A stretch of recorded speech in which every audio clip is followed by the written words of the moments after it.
സൗജന്യ മെഡിക്കൽ ക്യാമ്പും മെമ്പർഷിപ്പും നിർധനരായ 55ഓളം കുടുംബങ്ങൾക്ക് ഭക്ഷ്യധാന്യ കിറ്റ് വിതരണവും നടത്തി യുണൈറ്റഡ് മർച്ചന്റ് ചേംബർ കൊല്ലം ജില്ല. യുണൈറ്റഡ് മർച്ചന്റ് ചേംബർ കൊല്ലം ജില്ലാ ആസ്ഥാന മന്ദിരം ഉദ്ഘാടനത്തോടനുബന്ധിച്ച് UMC കൊല്ലം ജില്ലാ യൂത്ത് വിങ്ങിന്റെ നേതൃത്വത്തിൽ ഭരണിക്കാവ് എലിസ്റ്റർ ഹെൽത്ത് കെയർ ഹോസ്പിറ്റലുമായി ചേർന്ന് മെഡിക്കൽ ക്യാമ്പും മെമ്പർഷിപ്പും നിർധനരായ 55ഓളം കുടുംബങ്ങൾക്ക് ഭക്ഷ്യധാന്യ കിറ്റ് വിതരണവും നടത്തി. തകർന്നുകൊണ്ടിരിക്കുന്ന വ്യാപാര മേഖലയ്ക്ക് പുതിയൊരു മുതൽക്കൂട്ടായി UMCയുടെ യൂത്ത് വിംഗ് മാറട്ടെ എന്ന മെഡിക്കൽ ക്യാമ്പ് ഉദ്ഘാടനം ചെയ്തുകൊണ്ട് കരുനാഗപ്പള്ളി നഗരസഭാ പിതാവ് ശ്രീ P. സോമരാജൻ അഭിപ്രായപ്പെട്ടു.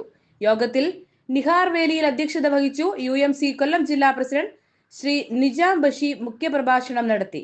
ജില്ലയിൽ പുതുതായി കടന്നുവരുന്ന യൂത്ത് വിംഗ് പ്രവർത്തകർക്ക് മെമ്പർഷിപ്പ് വിതരണവും UMC കൊല്ലം ജില്ലാ ജനറൽ സെക്രട്ടറി ശ്രീ ആസ്റ്റിൻ ബെന്നൻ നിർവഹിച്ചു.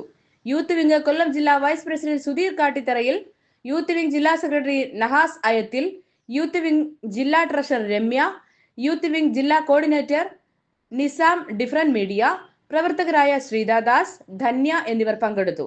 ജില്ലാ ഓഫീസിന്റെ ഉദ്ഘാടന പരിപാടികളുടെ അവസാനം യൂത്ത് വിംഗ് പ്രവർത്തകർ കേക്ക് മുറിച്ച് സന്തോഷം പങ്കുവച്ചു. മലബാർ മീഡിയ ന്യൂസിനു വേണ്ടി കൊച്ചിയിൽ നിന്നും ധന്യമോൾ.